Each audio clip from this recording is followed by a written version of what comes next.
Hi friends, welcome to rishis Telugu stories. ఎవరైనా మన channel ని సబ్స్క్రైబ్ చేసుకుని వాళ్ళు ఉంటే ప్లీజ్ సబ్స్క్రైబ్ చేసుకోండి ఫ్రెండ్స్. అలానే మన new channel Telugu love stories ని కూడా సబ్స్క్రైబ్ చేసుకొని నన్ను సపోర్ట్ చేయండి ఫ్రెండ్స్. ఇక స్టోరీలోకి వెళ్ళిపోదాం. రామ్ అవని ఎపిసోడ్ నెంబర్ 76. దాంతో చివరిలో ఉన్న బాక్స్ చిన్నీకి ఇచ్చాడు బాలు. వెంటనే దాన్ని ఓపెన్ చేసిన చిన్ని అందులో ఉన్న స్టెటస్కోప్ చూసి నవ్వుతూ థ్యాంక్ యూ అంది, సౌండ్ రాకుండా. బాలు ఇచ్చినవి చూపిస్తూ ఆనందంగా ఉన్న కూతురుని చూసి నిన్నటి వరకు హుషారులో లేని కూతురుని గుర్తు తెచ్చుకొని ఇది నా ఊహ మాత్రమే, చిన్ని చెప్పే వరకు ఏం అడగకూడదనుకున్నాడు ప్రసాద్ మనసులో. తను అడిగితే అది తన కూతురిని అనుమానించినట్లు అవుతుందని సైలెంట్ అయ్యారు ఆయన. నైట్ చిన్ని మెసేజ్ కోసమే చకోర పక్షిలా ఎదురు చూస్తున్న బాబు నిద్రపోలేదన్న మెసేజ్ చూసి ఫోన్ విసిరి కొట్టేవాడల్లా సైలెంట్ అయ్యాడు. 10 నిమిషాల తర్వాత చిన్ని ఫోన్ చేయడంతో లిఫ్ట్ చేశాడు బాలు. వాడు రాత్రిలలో ఈ మధ్య సరిగ్గా నిద్రపోవడం లేదు బాలు, లేట్గా నిద్రపోతున్నాడు అంది చిన్ని. పిల్లలు అంతే చిన్ని, సరేలే గుడ్ నైట్ అని బాలు అనడంతో బాలు అంది చిన్ని. అని బాలు పలకడంతో రావా అంది చిన్నగా అడుగుతూ. నువ్వు కింద ఉంటే నేనొక్కడినే వచ్చి చెక్క భజన చేస్తూ ఉండనా అన్నాడు బాలు. ఈ కోపాలకేం తక్కువ లేదని నా రూమ్కి రా అంది చిన్ని. వద్దు, రిస్క్ అవసరం లేదు, ఎప్పుడు టైం ఉంటే అప్పుడే కలుద్దాం అన్నాడు బాలు. దాంతో చిన్ని సైలెంట్ గా ఉంటే ఏంటి అన్నాడు బాలు. ఏంటైతే నీకెందుకు, అరే అక్కడ ఒక పిచ్చిది ఉంది, ఇలాంటి టైంలో తప్ప ఎప్పుడు ఇలా కలవము, ఇప్పటికే 3 నెలలు దూరంగా ఉన్నానని కూడా లేదు, టైం ఉంటే కలుస్తావా, అసలు జీవితాంతం టైమే రాదు, కలవకు అలాగే ఉండు అని కోపంగా ఫోన్ కట్ చేసింది చిన్ని. చిన్ని మాటలకి నవ్వుకున్నాడు కానీ రిస్క్ తీసుకోవాలనుకోలేదు, అందుకే సైలెంట్ అయిపోయాడు బాలు. చిన్ని కూడా వరుసగా 2 రోజులు బాలు కనిపించినా అవాయిడ్ చేసేది. రాత్రి సడన్ గా ఫోన్ రింగ్ అవడంతో అప్పుడే నిద్రపోయిన చిన్ని ఉలిక్కిపడి లేచింది. హలో ఏంటి అంది ఫోన్ లిఫ్ట్ చేసి. చేసిన ఓవర్ చాలు, పైకి రా, గంటగా వెయిటింగ్ ఇక్కడే అని ఫోన్ కట్ చేశాడు బాలు. చిన్ని ఆనందపడేలోపే బావ ఇప్పుడే నిద్రపోయాడని గుర్తొచ్చి చిన్నగా భుజంపై వేసుకొని వాళ్ళ అమ్మ వాళ్ళ రూమ్ లో పనుకోబెట్టింది చిన్ని. ఏంటి చిన్ని అంది వాణి కళ్ళు తెరుస్తూ.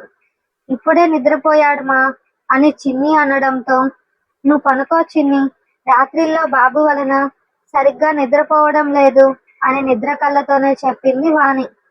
సరేమా అని డోర్ లాక్ చేసుకొని పైకి వెళ్ళింది చిన్ని.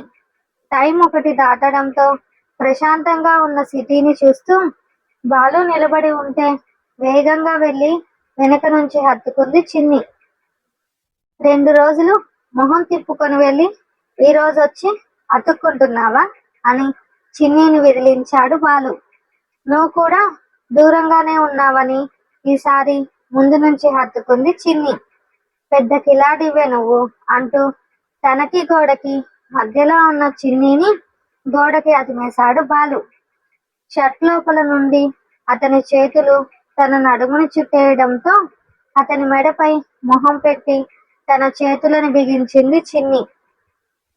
చిన్నీని డీప్ గా హత్తుకుంటూ ఆమె భుజంపై తలపెట్టి మెడవైపు మొహం తిప్పడంతో అతను వదిలే వెచ్చటి శ్వాస తనని ఉక్కిరి బిక్కిరి చేసింది. ప్రేమతో బుజ్జగించి తిట్లు తిడుతూనే అతని మాటలు, హక్కుగా తనని దగ్గరకు తీసుకునే అతని స్పర్శ, ప్రేమగా పెట్టే ముద్దు. 3 నెలలుగా తనెంత బాధపడుతుందో ఆమెకే తెలుసు. ఏంటే ఎస్ సైజ్ నుంచి ఎంకి వచ్చినట్లున్నావు అని బాలు అనడంతో తెలిసి కూడా అడగకు అంది చిన్ని బాలు భుజంపై కొరుకుతూ. ఇడియట్, వీడియో కాల్లో మాత్రం హీరో, మై మ్యాన్ అంటూ ముద్దుగా పిలిచావు, ఇప్పుడు మాత్రం ఎక్కడే ఆ పిలుపులు అన్నాడు బాలు. హ, అంత నచ్చాయా అని చిన్ని నవ్వుతుండడం చూసి ఆమె పెదవులపై ముద్దు పెడుతూ, నీ లిప్స్ ని మాత్రం చాలా మిస్ అయ్యానే అంటూ మళ్ళీ మళ్ళీ ముద్దులు పెట్టాడు బాలు. ఆ సాఫ్ట్ కిసెస్ కి మెల్ట్ అవుతూ తను తిరిగి ముద్దు పెట్టడంతో ఇద్దరు డీప్ గా ముద్దులో ఇన్వాల్వ్ అయిపోయారు. అతని చేతులు నడుము నుంచి వీపుపైకి చేరి వెన్నుపై నిమురుతూ తన శరీరంపై నాట్యం ఆడుతుంటే, బాలు ప్లీజ్ అంది చిన్ని అతని పెదవులు వదులుతూ. ప్లీజ్ ఎందుకే అని బాలు చిన్ని చేతులని వెనక్కి పెట్టి అదమడంతో అతని చూపులు ఎక్కడున్నాయో చూసిన చిన్ని సిగ్గుతో కళ్ళు మూసి, బాలు అంది అటు ఇటు కదులుతూ. అక్కడ నేను చూడందేముందే అని ఆమె ఎదపై ముద్దు పెట్టాడు బాలు. బాలు ఆ మాట అనగానే ఆ రోజు బాలు తనకు హెల్ప్ చేయడం గుర్తొచ్చి సిగ్గుతో మరింతగా బాలుకి అతుక్కుపోయింది చిన్ని. ఒసే, కొంచెం దూరంగా ఉండే, ఇక్కడ కష్టంగా ఉంది తట్టుకోవడం అని అంటున్నాడు కానీ ఏమాత్రం చిన్నిని దూరం జరపలేదు బాలు.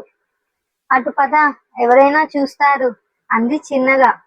ఈ టైంలో దెయ్యాలు తప్ప మనుషులు తిరగరే అని చిన్ని కోసం పక్కకు వెళ్లి కూర్చున్నాడు బాలు. పక్కన కూర్చోకుండా అతని ఒడిలో కూర్చొని లెక్కలేనన్ని కబుర్లు చెబుతూ కాలం కరిగించింది చిన్ని. ఇది నీకే అంటూ బాలు బ్యాగ్ ఇవ్వడంతో ఏంటివి అంది చిన్ని ఆశ్చర్యంగా. నీకోసం తీసుకున్న బట్టలు, ఆ రోజు నైట్ రాలేదు కదా, ఈ రోజే కదా వచ్చాను, వెస్ట్రన్ వేరే మొత్తం అన్నాడు బాలు. ఇప్పుడు అవసరమా అంది చిన్ని. చాలా అవసరం అంటూ ఆమె చెంపపై ముద్దు పెట్టి మొహమంతా ముద్దులు పెడుతూ చిన్నీలా పైకి చెప్పకుండా తన బెంగ తీర్చుకున్నాడు బాలు. ఇద్దరిలో ఏదేదో చేసుకోవాలని లేదు, ఇలా ఒకరి చేతుల్లో ఒకరు ప్రశాంతంగా గడపాలని మాత్రమే ఉండడంతో టైం చూసి బాలు వెళ్ళిపోవడంతో I madly love you Balu. కొన్ని నెలల ముందు నాకు కూడా తెలీదు ఈ అబ్బాయితో ఇంతలా ప్రేమలో మునుగుతానని అని తన మనసులో అనుకుంటూ తన రూమ్ లోకి వెళ్ళిపోయింది చిన్ని. మమ్మీ, వాడికి ఇడ్లీ రైస్ పెడుతున్నావేంటి ఈ మధ్య అంది చిన్ని వాణిని అడుగుతూ. 6 months పెట్టి చాలా రోజులు అయ్యిందిగా చిన్ని, ఏం పర్లేదులే అంది వాణి. ఏంటో రోజులు పరిగెడుతున్నాయి అంటూనే తన అన్న ఫోటో వైపు చూసింది చిన్ని. చిన్ని తల నిమురుతూ తన కళ్ళు తుడుచుకుంది వాణి. చెప్పడం మర్చిపోయాను, నిన్న బాలు సుజాత ఇంటికి వచ్చి మరీ పిలిచారు. బాలు వాళ్ళ నాన్నకి సంవత్సరికమని. నేను మీ నాన్న వెళుతున్నాం, నువ్వు కూడా వస్తావా అని అడిగింది వాణి చిన్నిని. హామా అని నాకొక మాట కూడా చెప్పలేదే ఈ మనిషి అని బాలుని మనసులోనే తిట్టుకుంది చిన్ని.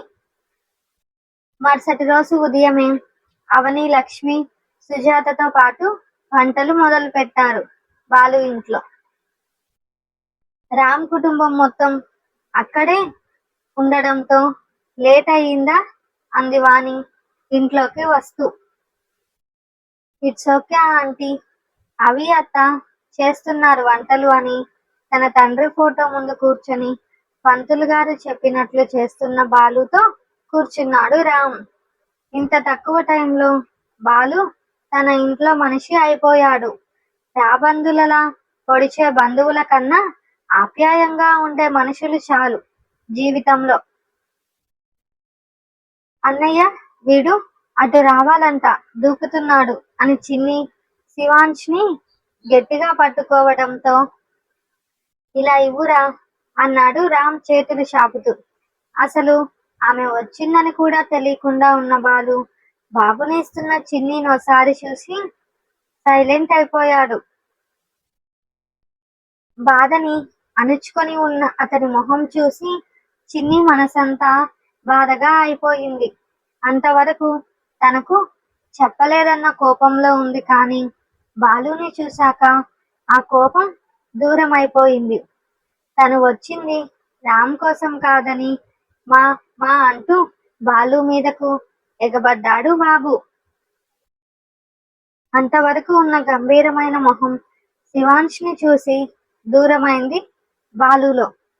అందరిలో శివాంష్ మా అంటుంటే అమ్మ అనుకుంటున్నారు, కానీ బాలు ఆస్ట్రేలియాలో ఉన్నప్పుడు రోజు వీడియో కాల్లో చూపిస్తూ మామ అని చిన్ని చెప్పించి చెప్పించి అలవాటు చేయడంతో వాడు మా అని మాత్రమే బాలుని పిలుస్తాడు. అరే ఉండరా అని రామంటున్నా బాలు భుజంపైకి వాలిపోయాడు శివాంష్. అంటే నువ్వు వచ్చింది నా కోసం కాదా అని రామనడంతో బాలు నవ్వుతూ బాబుని తీసుకున్నాడు.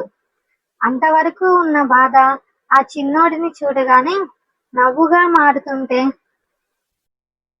పసి నవ్వులు కల్మషం లేని నవ్వులని ఎందుకంటారో ఇప్పుడే అర్థమైంది బాలుకి. కార్యక్రమం పూర్తయ్యాక తర్పణంని పారే నీటిలో అన్నా లేకపోతే ఏదన్నా గుడిలోని కోనేరులో వదలమని పంతులు గారు చెప్పడంతో అమ్మ మిగిలిన పనులు చూడండి అని బాబుని ఇచ్చేసి రామ్తో పాటు గుడికి వెళ్ళాడు బాలు. తర్పణం వదిలి తిరిగి వస్తూ, బాలు ఏంట్రా మీ నాన్న కోసం బాధపడుతున్నావా అన్నాడు రామ్.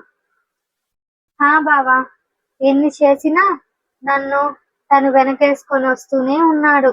ఉన్న దాంట్లోనే ముగ్గురం సంతోషంగా ఉన్నాం, కానీ దేవుడు మనుషులు సంతోషంగా ఉంటే చూడలేడు కదా అన్నాడు బాలు ఎటో చూస్తూ.